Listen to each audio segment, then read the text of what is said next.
Trade rumors continue to escalate surrounding the Milwaukee Bucks as a recent report has dropped revealing a wild trade proposal surrounding one of the Bucks' big men. We're going to break down the proposal and discuss what it could mean going forward as the Bucks prepare for a very important regular season that is starting this month. Stay tuned for all that in this episode, but before we get into it, a quick reminder, if you're a part of that 86% that aren't subscribed to the channel, you're going to want to make sure to hit that subscribe button. We're getting super close to 1,000 subscribers. It's been the goal of ours for a while, and if you enjoy daily Bucks content and want to keep up to date with all the latest Bucks news, this is the place to be. And bear with the quality today. I'm not recording from my usual setup, and I'll be back with the normal setup tomorrow. But if you guys could hit the subscribe button, it means the world. And again, the quality will be fixed tomorrow. But the Bucks are heading into a very important season. Training camp is getting underway. Preseason is getting underway.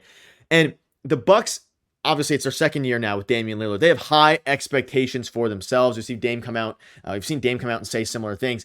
But they have a very interesting lineup construction. We know that they signed guys like Gary Trent, like Taurean Prince. They have the big men right now, a kind of a combo of Brook, Giannis, and Bobby Portis. But a recent report has dropped revealing some very interesting details surrounding a potential trade involving Bobby Portis, as you saw in the intro video. And it's interesting because the Bucks are in such a good spot team-wise, but their cap flexibility, their future picks are a bit rough, and that is why so many trade proposals are happening with the Milwaukee Bucks here. And you can see this here. So Lakers solve big men worries in 3-team mock trade idea involving the Bucks and the Nets. Now, again, this trade is interesting because it focuses mainly on the Lakers solving a problem, not the Milwaukee Bucks. But the more you dive into it, the more it becomes very interesting. It had a lot of Bucks fans fired up. So as we know, the Bucks are stuck in a roster position with limited flexibility surrounding Giannis and Dame, especially with no assets to make improvements or add depth to the roster. But if they're willing to part with one rotational piece, they could add two contributing players that'll give them a better chance at contending. So you read this and you're thinking, hey, this is super interesting. I wonder who that could be.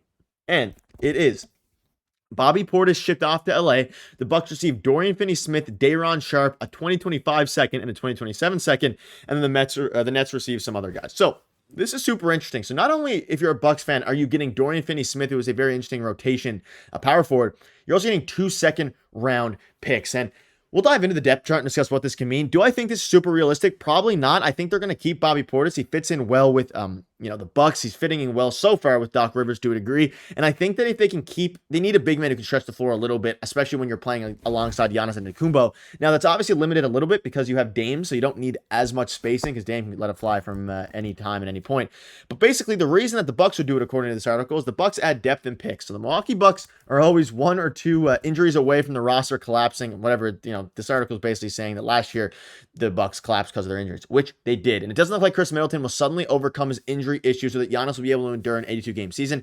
As a result, moving off of Portis to add depth with 2 solid players and replenishing their stack of second-round picks might be one of the only way the team can improve their team at this point. So when you're thinking about it from here, you're the Milwaukee Bucks. You have your current depth chart, which we'll dive into now.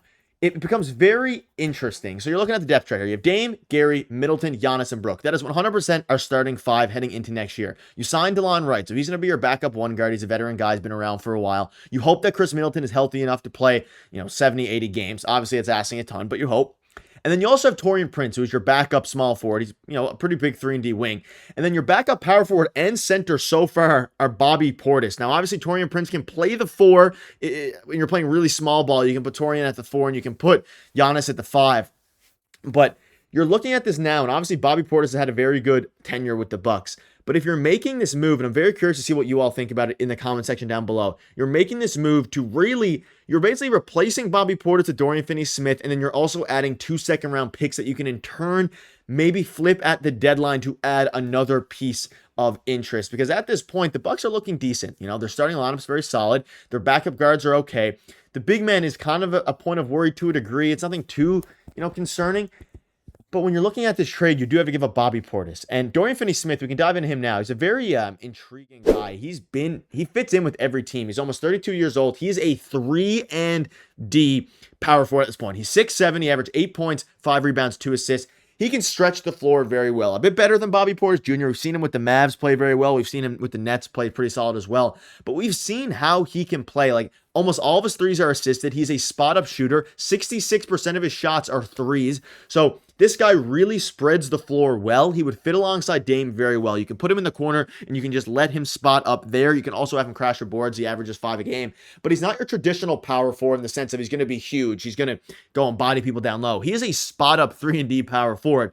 Similar to Bobby Portis in some ways, but I think he could fit with this team very well. Now, I don't like the idea of giving up Bobby Portis, but in order to make this work with the cap and everything, you will need to probably give up Bobby Portis in order to grab a guy like Dorian Finney-Smith.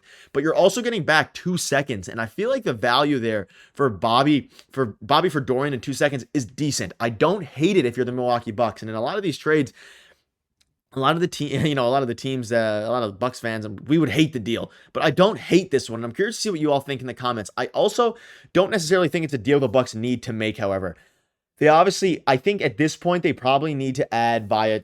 I don't know if they need to add via trade right now. Obviously, it's an interesting point where they have Bobby. They have, they could get back at Dorian Finney-Smith in 2 seconds. I think they'd think of this deal as more of a second, like getting your second round picks back. But you also have to keep in mind that in this deal, the Bucks are shipping off Pat Connaughton. Now, Pat Connaughton, we've mentioned him a bunch on the channel. Fans want him gone. He had a very horrible season last year, and even worse playoff run. He hasn't performed well in the playoffs at all for the Milwaukee Bucks throughout his entire career, but now, especially last season, he hasn't performed very well.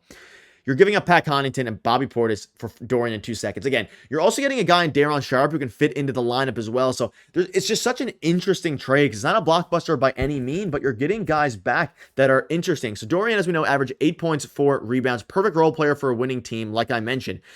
And playing alongside Giannis, that's another thing. You're playing alongside Dame, you're playing alongside Giannis. 95% of the defensive focus is going to be on those two guys and stopping them in the pick and roll, stopping Dame's pull-up threes, stopping Giannis' downhill to the basket drives, right? That's obvious. We know how Giannis and Dame play together. We saw a good bit of it last year. That'll open up a ton of wide-open corner threes for Dorian Finney-Smith, and I have more faith in Dorian Finney-Smith shooting those corner threes than a guy like Bobby Portis who likes to shoot middies, likes to get in the post, likes to work. I like Dorian Finney-Smith's play here. You also get a young guy in Daron Sharp who's 22. He's a center. He's another big man. He can provide a spark off the bench. And again, we've been talking about the big men and how the Bucks need to add some guys. They're getting guys like Pasecniks, guys like William Robbins on part-time contracts, two-way contract, Exhibit 10 deals. Obviously, Pasecniks is on the two-way and Robbins is on a Exhibit 10 deal. It gets interesting now because if you add a guy like Daron Sharp, he's going to give you more upside than a guy on a two-way deal like Liam Robbins. You're also getting back Dorian Finney-Smith, who I think fits better than Bobby Portis in this scenario, and you're also getting second-round picks back, but you're shipping off your insurance backup guard in Pat Connaughton. You're shipping off a guy who you know can play alongside Giannis well and Bobby Portis. So it's a very interesting combination here. But if you think, and you're the Milwaukee Bucks, that Dorian Finney-Smith is a better fit, and you're also getting back 2 seconds, and you know you don't really want Pat Connaughton anymore, that maybe in another trade you're not getting the value that you want out of Pat Connaughton while shopping him, this could be a very interesting trade. So let me know in the comment section down below, would you do this deal? Obviously, it's one of the more realistic ones we've covered on the channel. I think that it's very possible that a framework of a deal like this could happen. I'm just not entirely sure that they want to part ways with Bobby Portis, given the familiarity and given the fact that they need to win this upcoming year. But let me know in the comment section down below, what are your thoughts on that? What are your thoughts on the thing that got, the package the Bucks are receiving in return? We'll see you guys later.